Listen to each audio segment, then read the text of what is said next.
नमस्कार मित्रों, ज्योतिष मंत्र चैनल पे आपका हार्दिक स्वागत है।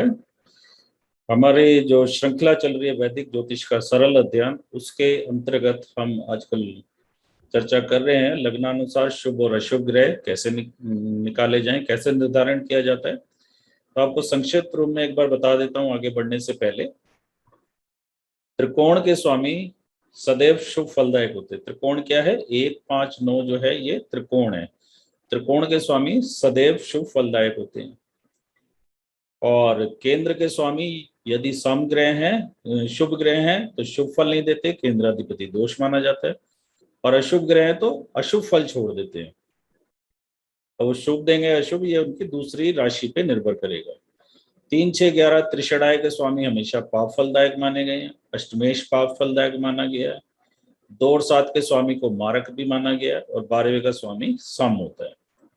तो ये थी कि अभी तक जो हमने पढ़ा था इसकी पृष्ठभूमि। पिछले अध्याय में हमने पढ़ा था मिथुन लगन के लिए शुभ और अशुभ ग्रह।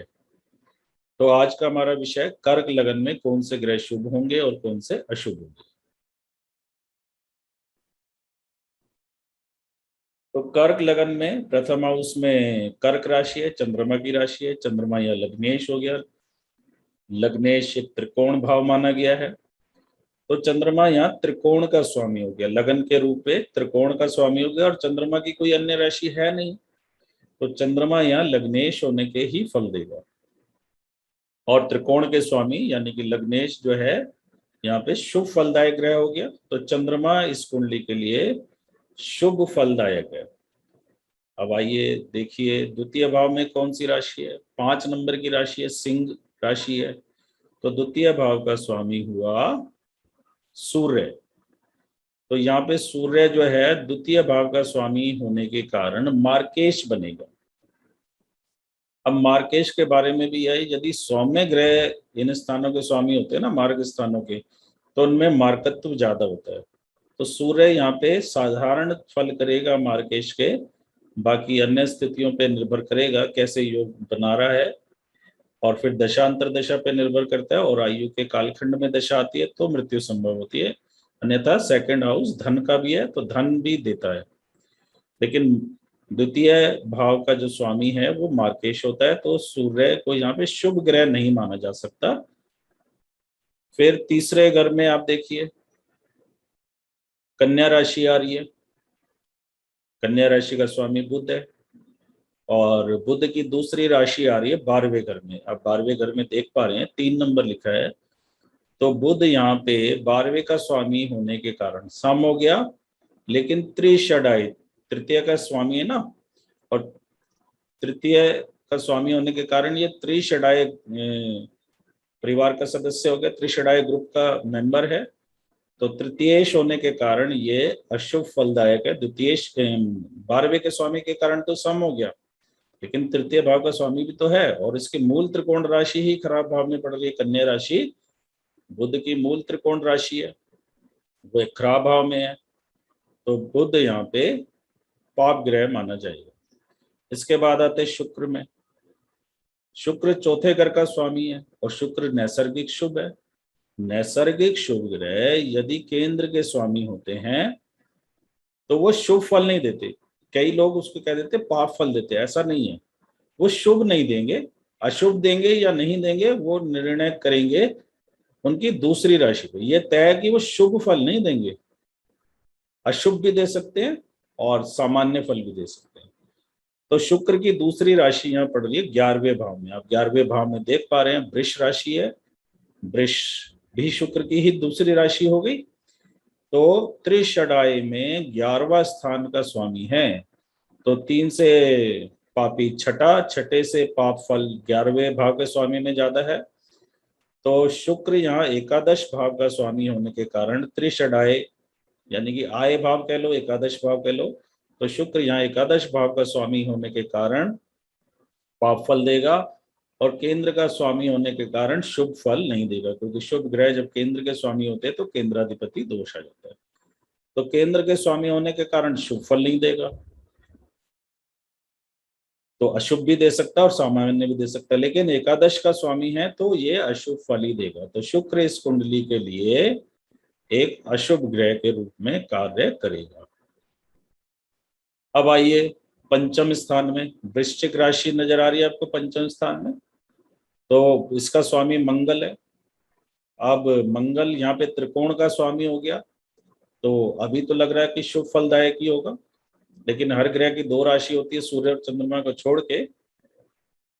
अब इसकी दूसरी राशि आप देख पा रहे दशम भाव में, दशम भाव में एक नंबर लिखा है, मेष राशि है। मेष राशि का भी स्वामी मंगल होता है, तो यहाँ पे मंगल केंद्र का स्वामी है। और क्या बताया था, जो पाप ग्रह अगर यदि केंद्र के स्वामी बनते हैं तो पाप फल छोड़ देते हैं। तो यहाँ पे मंगल जो है पाप फल नहीं देगा केंद्र का स्वामी होने के कारण।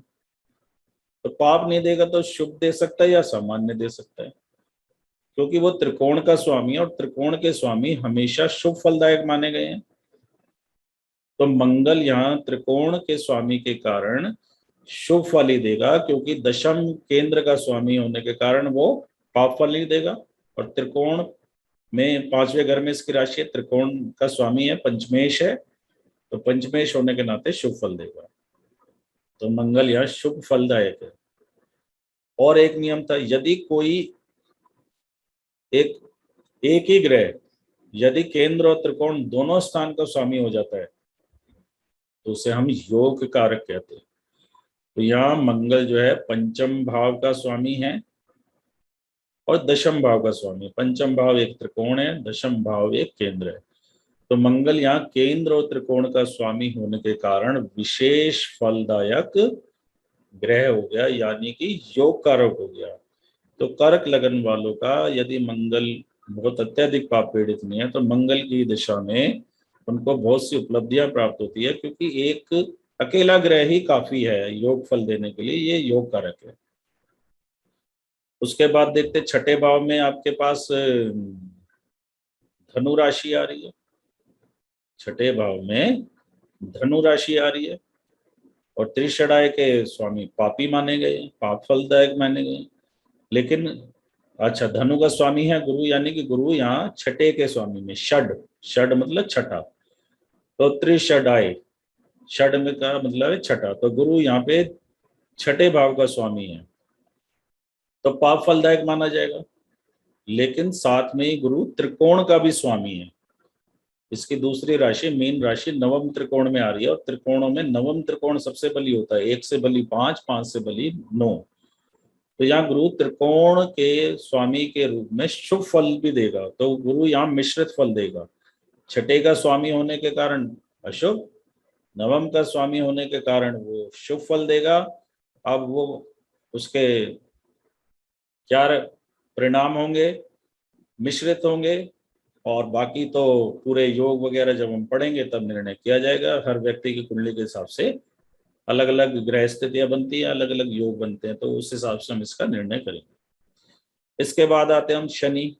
शनि यहाँ पे सप्तमेश है।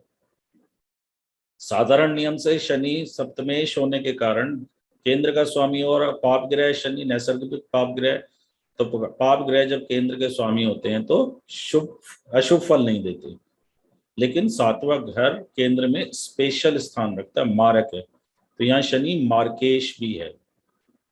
और अष्टम का स्वामी भी, अष्टम भाव में इसकी कुंभ राशि आ रही है, तो शनि सप्तमेश होने के कारण मारक हुआ, और अष्टम का स्वामी होने के कारण ये पाप फलदायक है। तो शनि इस कुंडली में मार्केश प्लस अष्टमेश है, तो ये अशुभ फलदायक ही माना जाएगा।